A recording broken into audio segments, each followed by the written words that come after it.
नमस्ते और सदा रहे सारे बच्चे हंसते। प्यारे बच्चों, ये लेक्चर 12 है। अल्केन का हम प्रॉपर्टीज पढ़ रहे हैं, जिसमें अल्केन से क्या क्या हम बना सकते हैं वो पढ़ रहे हैं। तो ये सल्फोनेशन हम चल रहे हैं नेक्स्ट। तो सल्फोनेशन में अभी जस्ट नाइट्रेशन हमने खत्म किया।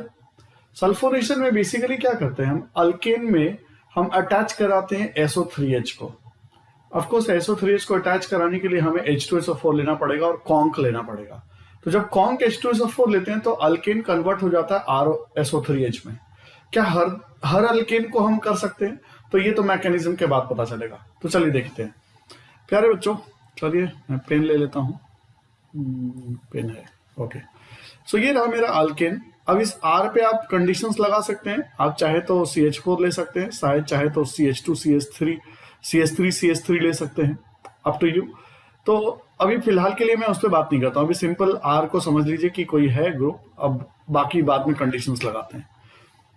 RH है, कॉन्क H2SO4 से ट्रीट कराया, RSO3H बन गया और H2O बाहर निकल गया। ठीक है, इसी को बोलते हैं सल्फोनेशन। इसी को बोलते हैं सल्फोनेशन, RSO3H को बनना। जनरली बुक्स में कैसे बना देते हैं कि भाई आपने RH लिया और H2SO4 को इस तरह से लिख दिया, OHSO3H। H2SO4 को लिखने का स्ट्रक्चर बनाने का तरीका बता देता हूँ, कैसे बनाते हैं H2SO4 का तरीका। तो इसका हाइब्रिडाइजेशन निकाल लीजिए। हाइब्रिडाइजेशन निकालने का टेक्निक आपको पता होगा। Valence electron of the central atom कितना हो जाएगा, 6 हो जाएगा सल्फर का, plus number of monovalent atom. Hydrogen monovalent हो जाएगा, ऑक्सीजन डाइवैलेंट, वो काउंट नहीं करेंगे, अपॉन 2 कितना हो गया, 4। यानी सल्फर से 4 बॉन्ड बना दीजिए, 1 2 3 4। ओके, अब इसके बाद जो इलेक्ट्रोनिगेटिव एलिमेंट है पहले उसको अटैच कीजिए। कितना इलेक्ट्रोनिगेटिव, 4 है, तो बहुत बढ़िया, 4 लिख दिया, मजा आ गया। अब इसके बाद इलेक्ट्रोपॉजिटिव एलिमेंट लगाएंगे। आपको सल्फर पे तो बॉन्ड रहा नहीं, 4 का 4 ऑक्यूपाइड हो गया, तो अब ऑक्सीजन के साथ लगा देंगे, किसी भी 2 ऑक्सीजन के साथ लगा दीजिए, ये बन गया। ठीक है, और ऊपर जो सिंगल बॉन्ड से ऑक्सीजन, आपको पता है ऑक्सीजन सिंगल बॉन्ड में रहता नहीं है, तो डाइवैलेंट बना दीजिए। ठीक है, ये बना दिया H2SO4। प्यारे बच्चों, अब ये जो H2SO4 बनाया उसमें से सिर्फ ये वाला जो पार्ट है ना, वो ये दिखाया मैंने, और बाकी को फिर मैंने फॉर्मूला में दिखा दिया SO3H। ओके, यही वही चीज है।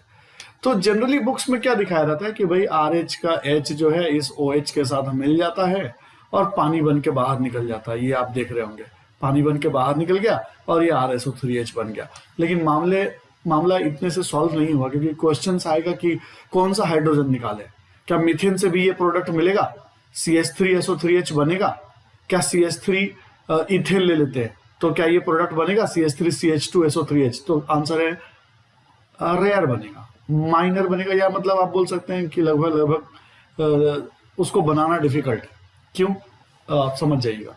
तो इसके लिए मैकेनिज्म जानना जरूरी है। तो let's start with the mechanism.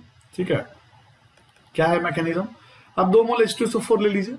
अब जैसे ही आप इसको हीट करेंगे ये टूट जाएगा HSO4 माइनस में, SO3 में और H3O प्लस में। ये इनऑर्गेनिक का पार्ट है, वो आप लोग को मैं वहां पे करवाऊंगा जब कॉन्टैक्ट प्रोसेस वगैरह पढ़ाऊंगा, जब ऑक्सीजन फैमिली, तो वहां बताऊंगा ये कैसे टूटता है। याद करने की जरूरत नहीं पड़ेगी, बहुत ईजी से समझ में आ जाएगा। फिलहाल वीडियो बड़ा ना हो तो इसलिए मैं फोकस सब्जेक्ट से लेफ्ट राइट नहीं जाता हूँ। तो ये HSO4 माइनस SO3 और H3O प्लस में कन्वर्ट हो जाता है। ये जो SO3 है फर्दर रिएक्शन को प्रोसीड करता है। कैसे?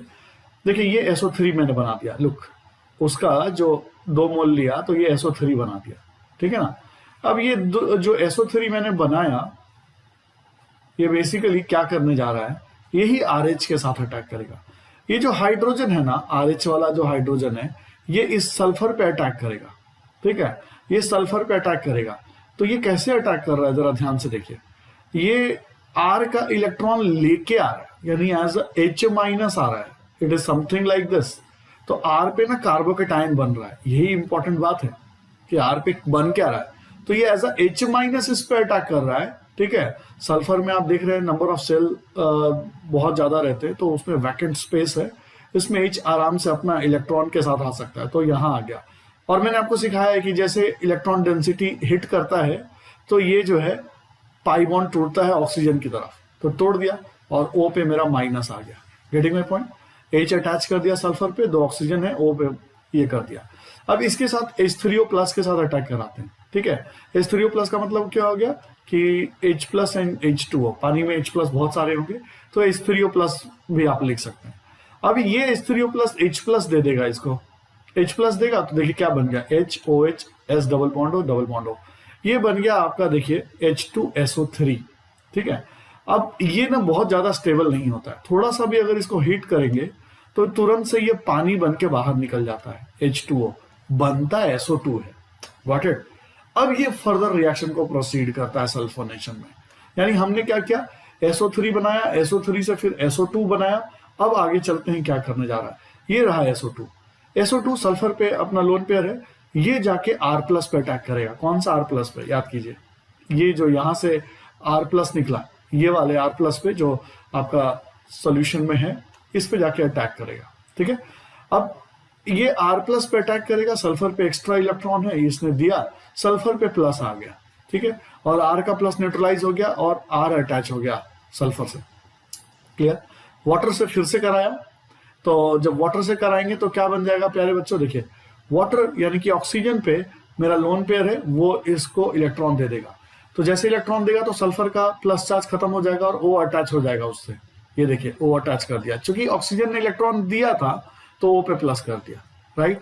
अब OH2 plus is not stable, correct ना, तो यहां से हम H निकाल देते हैं, OH2 से एक H निकाल देते हैं, तो जो कि अपना इलेक्ट्रॉन दे के आएगा। It is something like this, OH plus, तो ये अपना इलेक्ट्रॉन दे के बाहर आ गया, तो OH बन गया, ये देखिए OH बन गया, और माइनस H प्लस मैंने लिख रखा है, सॉल्यूशन में जाके H प्लस वापस फ्लोट कर रहा है, तैर रहा है या जो भी है, तो बन गया RSO3H। तो यहां से आपको समझ में आया कि RSO3H कैसे बनता है। वो एक लाइन का नहीं है, इधर से H इधर से OH और वाटर बना, ये मैकेनिज्म आपको समझना पड़ेगा। क्यों? क्योंकि इसके ऊपर क्वेश्चन है।